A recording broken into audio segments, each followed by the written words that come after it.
बुलढाणा जिल्हाधिकारी कार्यालयासमोर भूमी हक्क परिषदेच्या विविध मागण्यांसाठी बेमुदत आमरण उपोषण पुकारण्यात आलंय। या आंदोलनात पुरुषांसह महिलांनी देखील सहभाग नोंदविला आहे।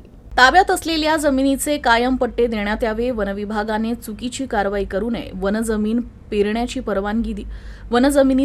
परवानगी देण्यात यावी यासह विविध मागण्यांसाठी भूमी हक्क परिषदेचे संस्थापक अध्यक्ष करीम शाह यांच्या नेतृत्वाखाली 50 स्त्री पुरुषांनी जिल्हाधिकारी कार्यालयासमोर बेमुदत आमरण उपोषण सुरू केलंय।